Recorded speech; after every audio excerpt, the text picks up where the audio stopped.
All right, awesome. Next up, we have all these different windows here to our right, which is kind of similar to Premiere Pro. Not in case of the effects and what you can do, but like how it is built up. So you can just click on a different tab and they are going to open, and you have all different options and settings you can use. So let's start with the properties. This is pretty new and I actually like that one. So the properties, the options you can open here through the transform, but the good thing is you can directly access them through that menu here and change the scale and opacity and rotation, and you don't have to go all the way in here and open up the transform. Well, I'm using the shortcuts, so this is way faster as going to the properties and changing values up here, but that's totally up to you. It can be a helpful tool just to use the properties up here on the right. Next up, we have info. For example, here we can see that color code where we are at with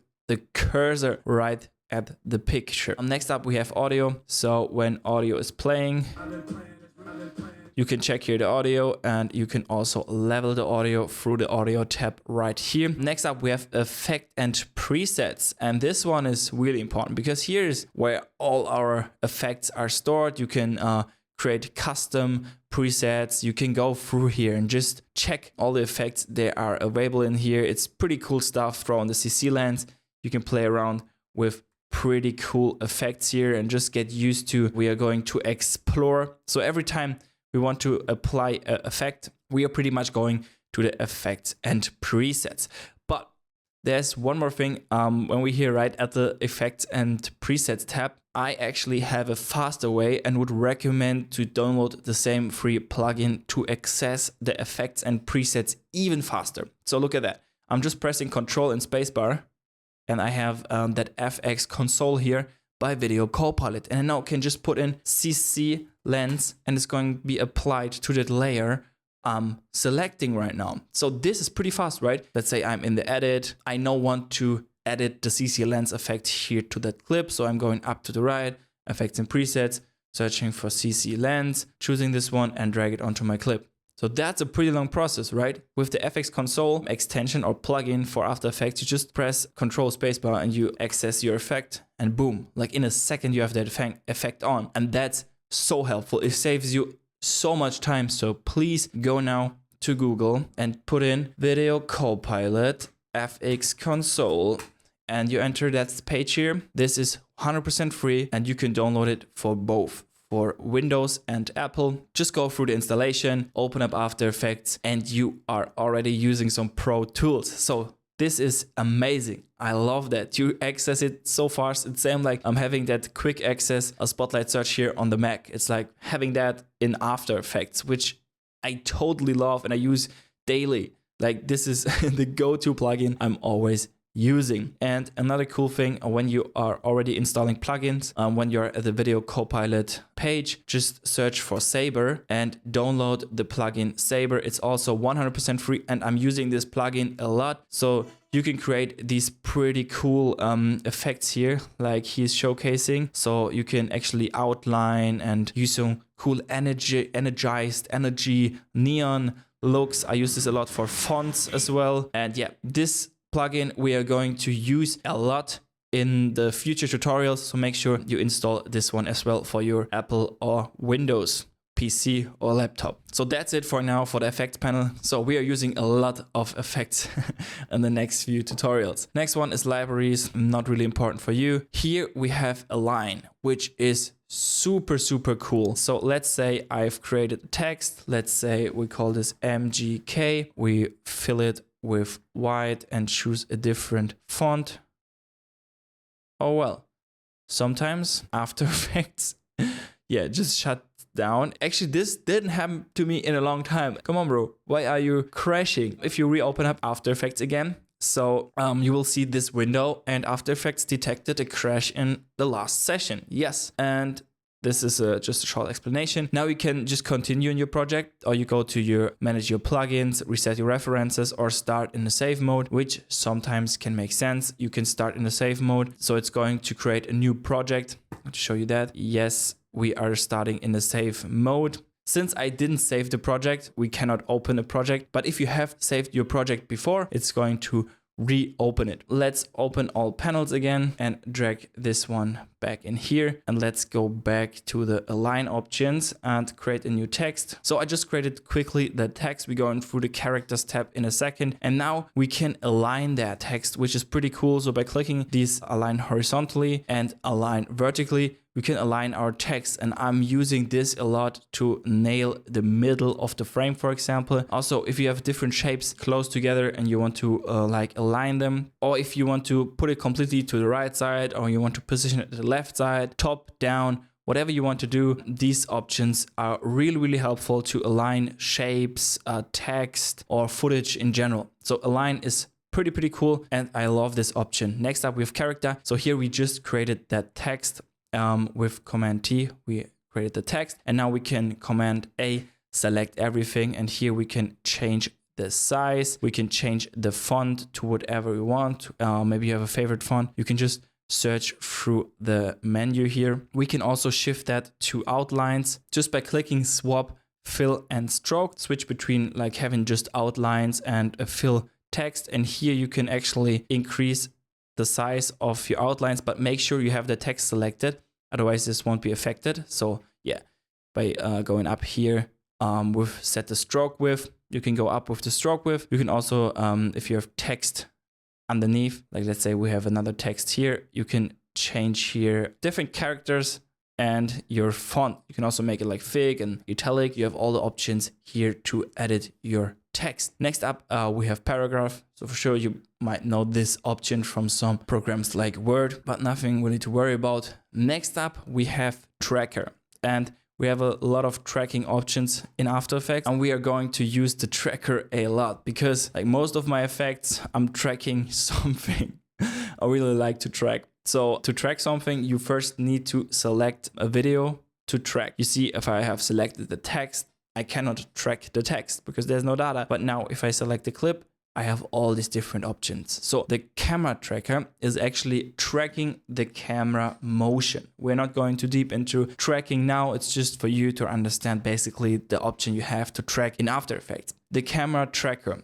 is if you have existing footage like this one here, and we want to track the camera motion. So we can place stuff in 3D space. The warp stabilizer is stabilizing your footage, which can cause really good results, but yeah, it depends on the clip you're putting on. It's going to stabilize it. If you have like really shaky footage, you can use the warp stabilizer to make it smoother. Next up, we have track motion. So we are going to have a tracker here to track a motion, a certain motion, and attach things. So you remember I was talking about a null object earlier. I can, for example, track that M up here from MGK, and in here we can choose between different things. First of all, we choose the source we want to track. We are having the tracker 1 because you can create a couple of trackers. You can decide if you want to stabilize, transform, or you have the parallel pin. And you can also track like the rotation and scale. But in this term, let's only track the position, and then you're going to create a null object, and pretty much the data we are creating here by playing here forward is going to create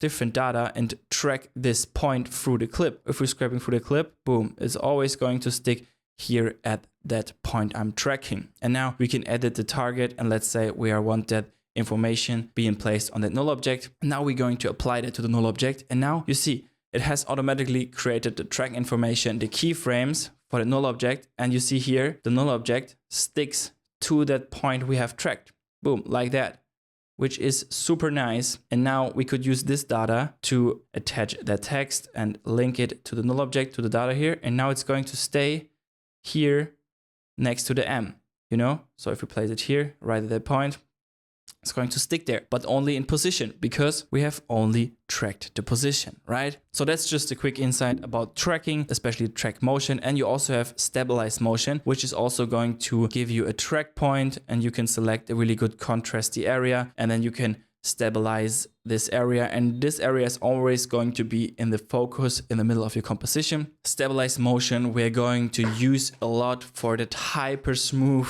speed ramps. We're going to track a lot of stuff manually using stabilized motion. These are basically the different kind of trackers we have in After Effects, which I love to use, and yeah, tracking is hell of a fun. So Now you see I'm in the tracker window here, so we can go back here into our main comp. So don't get confused because they look quite similar, right? But here it's just the preview for tracking, and here is our main comp, the preview what we have actually created. Nice. Next up, we have content aware fill. This is basically what I've showed earlier.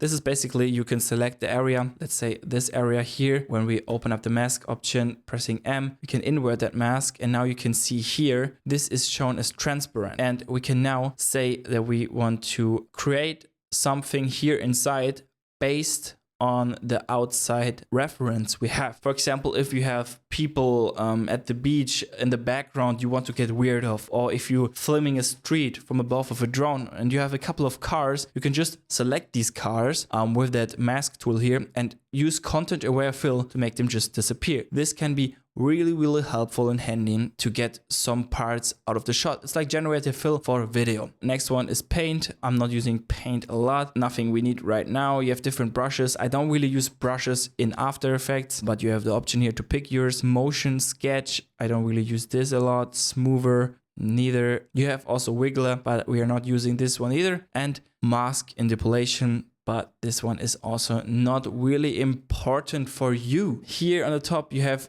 different previews you can choose from. It's pretty much like the workspace, and here you can quick access the workspaces you have here, like these ones. You can just jump in here just by clicking on that panel and just edit your own workspace if you want to have different workspaces for tracking, for example. But I pretty much do everything in that all panels workspace. This totally works for me.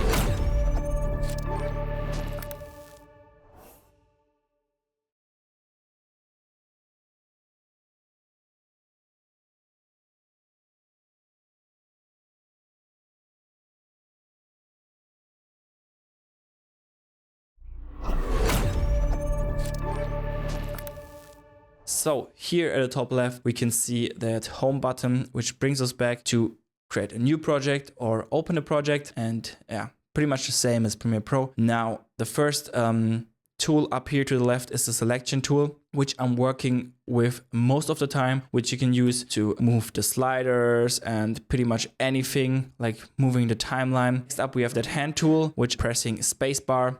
So I'm not like clicking here, moving a little bit up, clicking back. The selection tool is shortcut V, and the hand tool is shortcut spacebar. Between those two tools, I'm switching all day. It's like crazy. I'm like masking anything or looking at anything at the frame. Now switching back V to our main tool. Then I am correcting something. Like these two tools I'm using all day. Yeah, really. Next up, we have the zoom. And of course, zoom is what zoom does. With Z shortcut, you can also use that zoom, which can be helpful. But since I'm super used to use the trackpad, I'm always using the trackpad, but you can of course use the zoom icon here. Let's say this is a 3D layer, and we are going to have the new 3D camera controls up here to the top. Here we have the orbit around. So you can use this only if you have a 3D layer. So as you know, you could turn on here the 3D layer, move it around, which can be helpful in some scenarios. We have that pan under cursor tool, and you can pretty much just move it to left to the right. This one is going to zoom out and zoom in. Dolly zoom, the orbit, and the position. You have different type of dolly zooms here. I don't use them too much. Maybe I should. It's good to have that option. Let's bring this back. So up here to the right, you have only these options if you have a 3D layer. Next up, we have the rotation tool, which exactly does what it says. So you can rotate stuff using this tool, which can be pretty helpful. If I open up rotation with R, you can see that parameter changed. So either you go in here and you're changing it, moving that slider, or you're using that tool, whatever you prefer. This is the shortcut W. Next up, we have the anchor point. And the anchor point is pretty important because now you see the rotation spins around our anchor point. The anchor point is like the anchor. Everything goes around here. And you can see if we change that anchor point to like, let's say up here to the head of MGK, and we're now rotating, everything rotates around the head. So this is the anchor point, and this affects everything. If you are changing scale, now it's scaling up from the anchor point. If we're moving the anchor point to the middle, it's going to scale up from the middle. Knowing that you can change the anchor point and how to do it is really important, since you want to make some stuff pop out of the phone, for example. So it makes sense to set the anchor point to that phone because you want to pop up the notification from the phone, for example. So this is really important. Next up, we have the different shapes. So a rectangle tool is going to create a rectangle, just a rectangle, and you can set the fill color here and also add a stroke. You can also have no stroke, so you can choose that here. A stroke is basically going to be some outlines here. Let's set this to white. And yes, you can also change this to, I don't know, green if you like green. And you can also increase that size of that stroke. What's also really important is on the layers, you can always go onto the contents options here and, for example, change the roundness. So what I'm using this a lot for is maybe setting the outlines to 10, make them white. And what you also can do is like set fill to none, and you have a cool outline shape. We're going to create a lot of outline shapes and use these shapes as masks and do cool stuff with it. You have exactly the same options with the ellipse tool. So yeah, it's all the same, but just different forms. Next up, we have the pen tool. Pen tool comes also with different kinds of the pen tool, but I'm using the pen tool the most, which is shortcut G. And now you can like draw a mask or you can draw shapes. So if you haven't selected the layer, you see here, so no layer is selected. I'm just drawing with the pen tool, so it's going to create a shape. But if you have a layer selected and you use the pen tool, it's going to create a mask. So this is really important to keep in mind if you want to create a shape and you're like wondering, man, why are you creating a mask? Make sure no layer selected and you can create a shape. But if you want to create a mask and it's creating you that shape, make sure you have selected that layer before so you can create your mask. Yes. Next up, the text tool, which we touched on earlier. So you have that horizontal and that vertical type of tool, which we quickly access with Command T, way faster than accessing it through the icon up here to the top. So yeah, just Command T, boom, you're back at it. V, we have our normal slider, and spacebar, we can move around. Next up, we have the brush tool. Brush tool can also be really helpful, but I'm not using this one a lot. We have the clone stamp, so you can actually take an area and clone it, same like Photoshop actually. And you also have the eraser tool, which also can be cool, but I actually don't use these tools here in After Effects. If I'm like editing still frames, I'm always using Photoshop and creating that dynamic link. This just works better for me. And here we have the good old Roto Brush tool, which also comes with the Refine Edges tool. Let's double click on that clip, and with the Roto Brush tool, we can select an area and we have a brush. Holding Command down and shifting with your mouse, you can change the size, and now we can select an area and also deselect using Option. So if you want to deselect an area, you can press Option. If you want to select, you just brush over it. And then the cool part here, you can now track the mask. So this is awesome for speed masking, and a Refine Edges tool you can use to like brush hair. So it's like actually taking here the alpha. So now if I'm pressing the space bar, it's going to track that mask, and I can just sit back, chill, have a coffee, have a drink, you know, and going to track me the area. Of course, sometimes you need to stop it and maybe correct some areas because the tracker gets something wrong, but then you can move on and it's going to track for you, which is amazing. But make sure you always have set in the main comp the resolution to full, so you will get the best results for the rotoscope. And if you're happy with the rotoscope, with that selection, you could just click freeze frame, and then it's going to render your selection. And after the rendering, you can edit it again. So Roto Brush, Refine Edges, super helpful to mask out certain areas, not for all type of masking, but if I'm masking out my hands, my head, my body in general, this is super helpful, really. Next up, we have the puppet tool, and you place different puppets, I don't know what's it called, and now you can like actually animate them. And if you have selected your character, for example, that's how I actually animated these wings in the background, which are actually just a PNG, and I set different puppet points, and then I keyframed that movement. So this tool can be really helpful to stretch and to bring stills to life, for example. Yeah, so the puppet tool is really, really cool. Actually use this one for the Flying Bentley logo. So I rotoscoped this tool here, the logo, I masked the logo out, and then I used that puppet pin tool to actually make that wings organically move and fly. Some of them I'm accessing through just clicking up here to the top because I don't use the puppet tool a lot. So I should know it's Command P because it makes sense to, P, puppet. But I don't remember it all the time. So I just sometimes click on it. But for the actions you do daily, it's super important to know your shortcuts.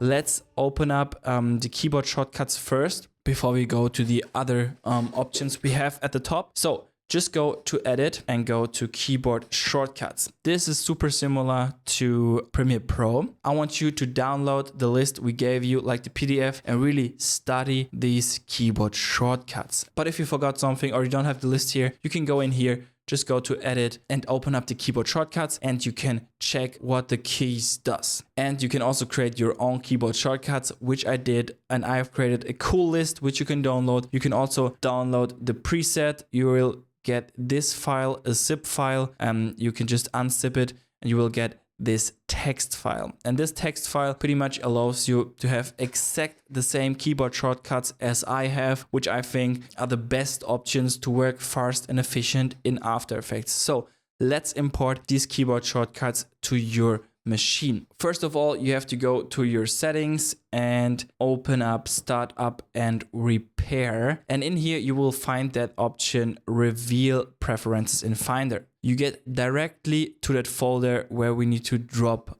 our text file. Don't drop it in here. First, go into the folder AEKS. And in here, you can just drop that text file which you have downloaded. Boom, let's drag it in here.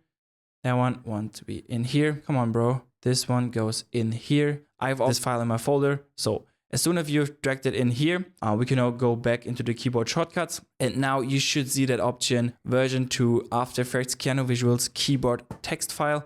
We are going to choose this, and you're going to see that you are having now my keyboard shortcuts. To actually apply that preset, you just have to press OK. You are having exactly the same keyboard shortcuts, and you can follow me and use the same and become a really efficient and fast editor. Yes, so keyboard shortcuts are key.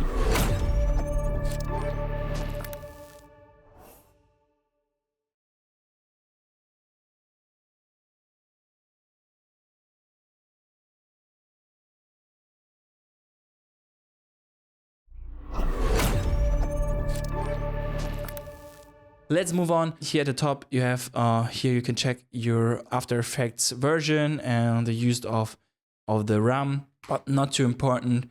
You also have that settings. Let's go through that settings. You have, first of all, the general settings. I'm actually not changing a lot here. I just want to go through the settings to show you what's going on. Here you have the previews, the display, the import options, the output options. You have grids and guidelines, which you can color here and customize if you want to change the grid size or like the grid lines. You can change your labels. You can go in here and change the color. You can also rename them. You have the media disk and cache, and I would recommend to definitely delete the cache sometimes because it just stored 92 gigabyte of unused data, which I definitely want to delete right now. So your machine is going to run faster. Sometimes you just go up to the preferences if you feel your machine gets a little bit slower, and you just delete that cache data. Nice, you can also define here where it's going to store the data. So we also have video preview, appearance, so you can here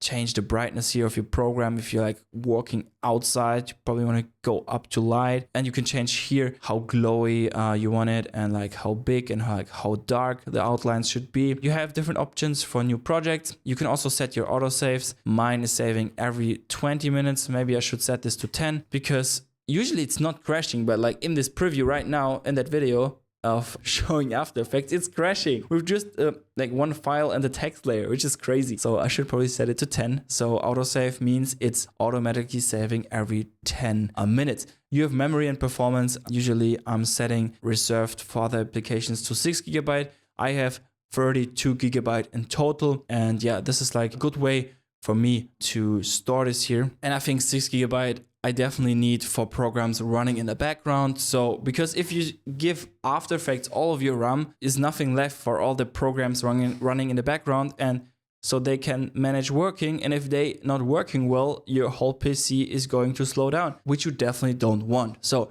make sure to leave some gigabyte of RAM to other applications running in the background. Next up, we have audio hardware. Here we can select default audio output. In my case, it's my MacBook speakers. But if you turn on headphones, for example, and you're wondering why you don't hear anything in After Effects, so make sure you have set your right output. Next up, audio output mapping, not really important. Sync settings, not really important for us. You can define your type, font menu. I'm not changing anything here. Here you can go in deep to scripting and expressions, which we're not doing at the beginning. You also have your 3D options here and notifications. But yeah, these are not really important. Yeah, only the few I was just talking about. Next up, we have sync settings, and we don't really need that. We can hide After Effects and do some more stuff here. More important is here, up here, we can create a new file, which can be a new project, a team project, where you can work with other editors on. You can create a new folder, Adobe Photoshop file, or a Cinema 4D file. You can open up a team project here. Next up, you can save your stuff,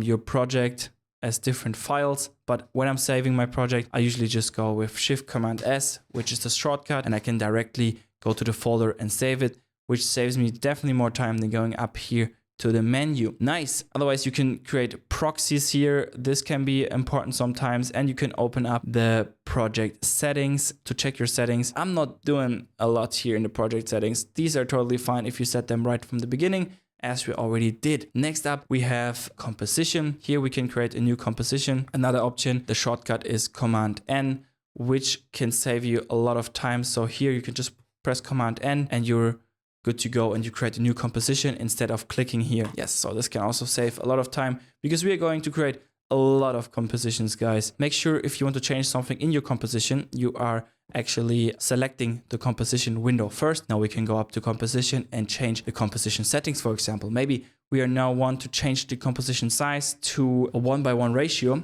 So we are changing it, but you have to unlock the aspect ratio. Let's say 3840. Boom. You can go in here and change the composition settings. Easy as that. Oh, I forgot some really important button here. So here's the export button, which is going to allow to export your video. You can either export it via the Media Encoder, which is another program which can be really helpful to export in the Media Encoder if you have a certain format you want to export in, or you export it in the render queue here, and you can go into the settings, which is the another window we have here. And in here we can change the settings to best, to full resolution. And for example, we want that to be a QuickTime format because I want to edit it later on in Premiere Pro and do the sound design. So I go in here, change it to QuickTime. This here allows me to choose the folder where it's going to store that export, and I can name it. Boom, click save. Oh, it's already existing, so we don't want to render that. But if you have defined your folder, just save it and render it. And also here you have the option to queue it in Adobe Media Encoder.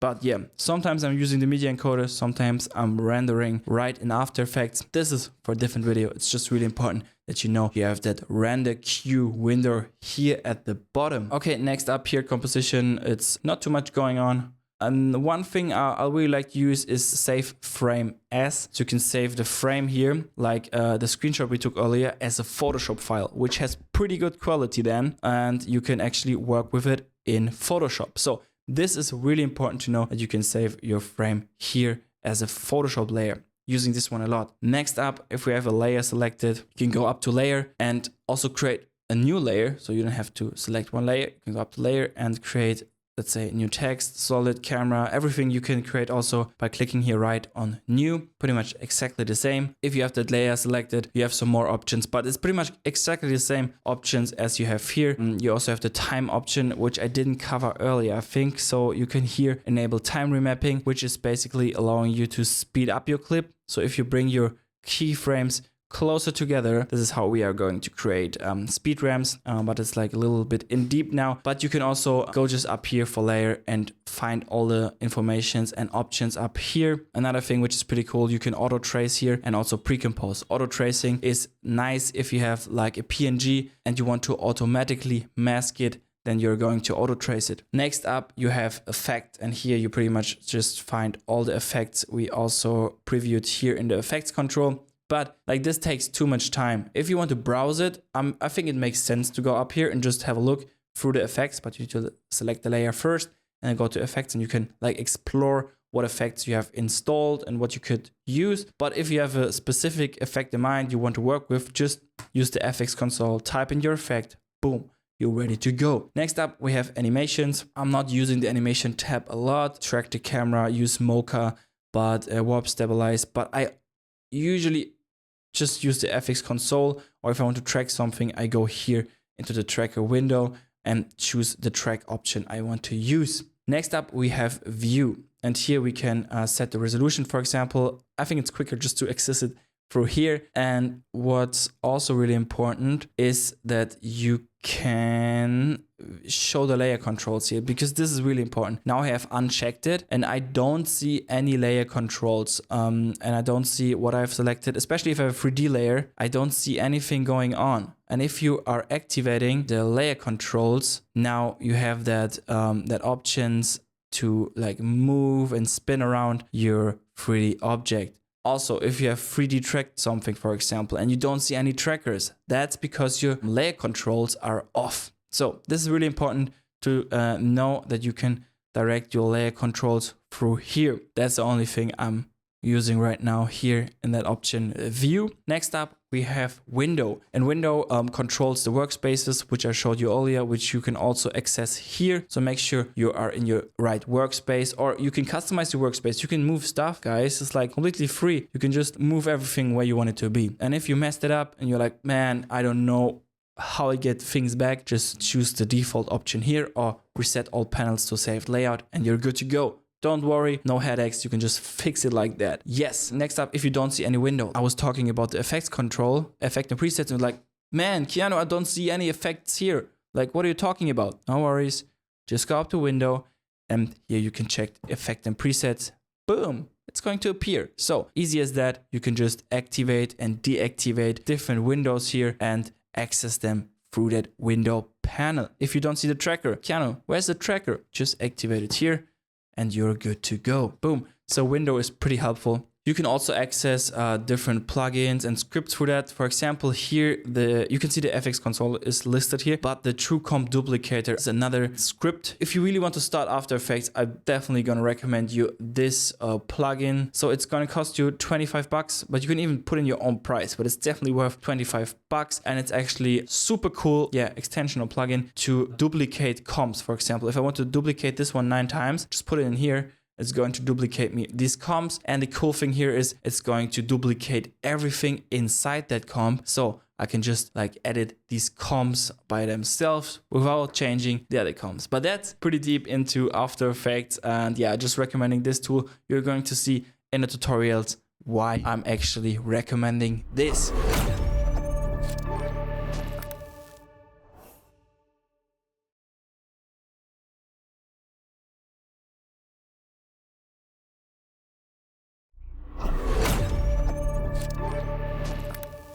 So guys, that's the quick overview. I know that's a lot at the beginning. I always realize that when I'm doing this introducing videos. But guys, believe me, now it's a lot. But if you get used to it, if you really know when you need what tool, if you get used to that, if you play around with the tools, if you start creating, believe me, you're gonna see what's important and you're gonna learn the important keyboard shortcuts. You're going to learn where the effects and where the windows are sitting inside of After Effects. So this is the introduction. I just wanted to make a video to show you all the different tabs, windows, buttons, so you get a feeling and you have heard about the most important parts you're going to need here in After Effects. With that being said, you are ready to explore your first tutorials, and feel free to always come back to this tutorial to check where you might find some settings. The base is set and you're ready to start creating impactful and unique